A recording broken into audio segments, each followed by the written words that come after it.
নবীজি বলেছেন, তোমরা নবী হও নাই কিন্তু নবীদের মা হয়েছো, তোমাদের মূল্য আল্লাহর কাছে অনেক বেশি আছে মা।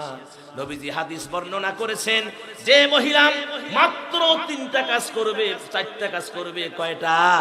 4টা কাজ করবে। সহিহ হাদিস। আমার নবী বলেন, তার জন্য আল্লাহ রাব্বুল আলামিন জান্নাতের 8টা দরওয়াজা খুলে দিবি। এক নম্বরে নামাজ পড়বেন। কি? নামাজ পড়বেন। 2 নম্বরে রমজান মাসে 1 বছর পর পর রোজা সুন্দরভাবে রোজা করবেন মা। 3 নম্বরে স্বামীর খেদমত করবেন। 4 নম্বরে পর্দা পশিদা করবেন। এই 4টা কাজ যদি করে যেতে পারেন মা জীবনে, আমার নবী বলেছেন জান্নাতের 8টা দরওয়াজা ওই মায়ের জন্য ওপেন থাকবি। কিন্তু আমার মা এই 4টা কাজও আমার মায়েরা করতে পারে না। নামাজ তো পরিবারে চায় না, বিভিন্ন অজুহাত দেয়, কিন্তু নামাজ পড়ে না। স্টার জলসার সিরিয়াল কিন্তু ঠিকই মিলায়। কথা কন না কেন? জি বাংলার সিরিয়াল কিন্তু ঠিকই মিলায়। জি বাংলা দেখার সময় হয় মা, কিন্তু নামাজ পড়ার সময় হয় না। এই যে কয়দিন আগে জি বাংলা স্টার জলসা বন্ধ হয়েছিল, ঠিক কিনা? কিছু মা বলতেছে যে বোন রে ও সখীরে, স্টার জলসার জি বাংলা বন্ধ হওয়ার কারণে চিন্তায় চিন্তায় আমার 10 কেজি ওজন কমে গেছে। সুবহানাল্লাহ কয় না? কয় কেজি কমছে? স্টার জলসা জি বাংলা বন্ধ হয়েছে, এই জন্য চিন্তায় চিন্তায় 10 কেজি ওজন কমছে।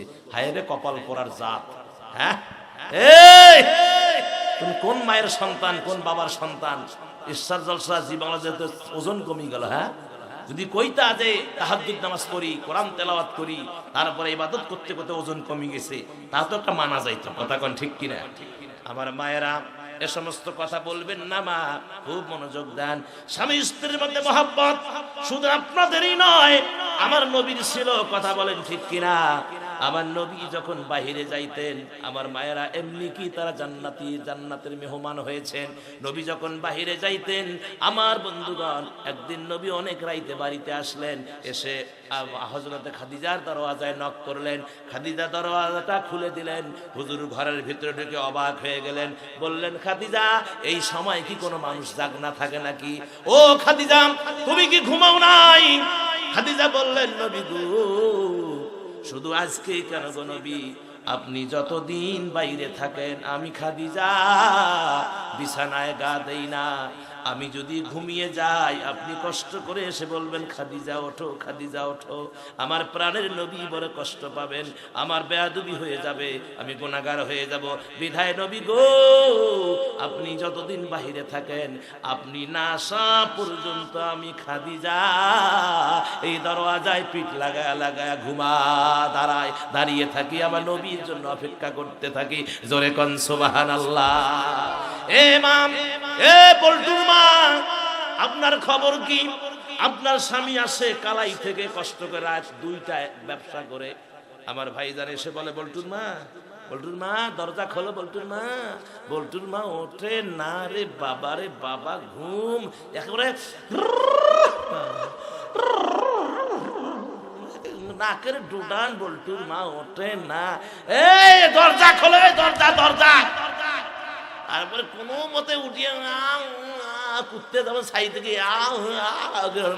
এইভাবে উঠিয়ে দরজার খিলখনা খুলি দিয়ে আবার ল্যাপের ভিতরে মনে হয় যেটা বাইরে আছে ইয়াকে ঠান্ডা বেশি লাগছে। কথা কয় না? হ্যাঁ, কথা কয় না? হ্যাঁ, দরজাটা খুলে দিল। স্বামী ভিতরে ঢুকে বলল, পানি কোথায়? কয় টিউবওয়েলের মধ্যে। কলজা ঠান্ডা। পানি করে টিউবওয়েল। মিছা কথা তার কয় নেই, মানে বিছনা থেকে ওঠে না, ওই স্ল্যাপের তল দিয়ে কষে পানি টেবিল, মানে কোথায়? টিউবওয়েলের মধ্যে। বাস হাত মুখ ধুয়ে আসলো। ভাত, ভাত টেবিলের উপরে, টেবিলের উপরে ভাত থুসে, যদি একটু ঢাকি রাখতো তাও হইতো। সে ভাত মনে করেন মুর্দার মতন শিখ নাকছে।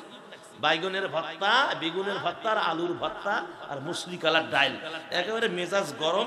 বউ কথা শুনে, কথা হলে জীবন দিয়ে লাভ কি? বউ কথা শোনে না। আমি আসবো, একটু গরম পানি দিবে, আমি সুন্দর করে উঁচু উঁচু করবো, ভাত খাবো, বউ পাশে বসে আমাকে বিভিন্ন জিজ্ঞেস করবে, এগুলা নাই। ওই কুকুরা নাকি শুতি আছে, ওঠে না। তারপরে এখন মেজাজ গরম, ভাত মনে করেন মা কিয়ে এগাস মুখত দিছে, মুখত দেওয়ার সাথে গিলছে না, এখন এই গলার মধ্যে আটকেছে, মানে উপরেও আসে না, ভিতরেও আর যায় না। এখন পানি নিয়ে এক হাত দিয়ে পানি গিয়ে আর গলায় গিয়ে সত্তায় সত্যের সাথে যাই হোক, তো ভিতরে গেল আর ভাত না খাই অবস্থা রাইকিয়া পানি টেনে খেয়েতে পার্শ্বে আসলো পানের বাটা। এই পান এখানে দুখান সুপারি, মেজাজ তো খুব গরম, দুইটা সুপারি, দুইটা পান, হাকিমপুরি জর্দা আর এক কাপড়া চুন মুখত দিয়ে চাবাও। কি করা যায়, কি করা যায়, একেবারে মেজাজ গরম। কোন ফাঁকে যে পাঞ্জা ধরছে মাথা ধরছে, থেকে ঘামতেছে, মানে মানে টপ টপকে পানি পড়তেছে।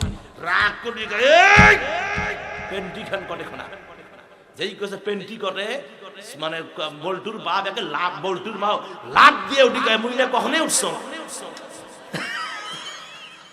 মানে পেন্টির কথা শুনলে হুঁশ থাকে না, কথা কয় না, কথা কয় না। হ্যাঁ আমার মায়েরা, ও মা, এইটার নাম মহব্বত না, মহব্বত হলো মাগু, স্বামী যখন আসবে আপনি সালাম দিবেন। আমার রাসূল বলেছেন, যে সমস্ত নারী স্বামীর সন্তুষ্ট নিয়ে মরতে পেরেছে, রাসূল বললেন তার জন্য আল্লাহর জান্নাত ওয়াজিব হয়ে গেছে।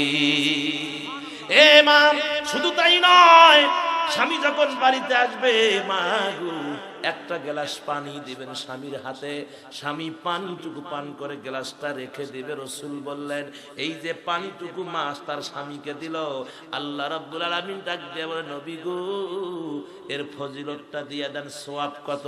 ও নবী জানিয়ে দেন, এই মহিলা পানি দেওয়ার সাথে সাথে আর তার স্বামী যে পানি পান করলো, এজন্য আমি আল্লাহ খুশি হয়ে গোটা পৃথিবীর ভিতরে যত নর কিংবা নারী আছে, এই মানুষগুলোকে, মহিলা পুরুষগুলোকে, গোটা পৃথিবীর মহিলা পুরুষগুলোকে তৃষ্ণার সময় পানি পান করালে যে পরিমাণ সওয়াব, এই পরিমাণ সওয়াব আল্লাহ ওই মায়ের আমলনামায় লিখে দেয়।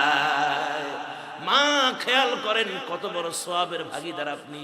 শুধু একটা গ্লাস পানি স্বামীকে দিবেন, এর জন্য আল্লাহ এত বড় সওয়াব না আমলনামায় লিখে দিবে মা। আর যদি স্বামী এসে বলে, কুদ্দুসের মা এক গ্লাস পানি দাও তো, টিবল সহে দেখেন না, আরো পানি, কলজে এমনি ঠান্ডা, কথা কন না কেন, কলজা কি এমনি ঠান্ডা।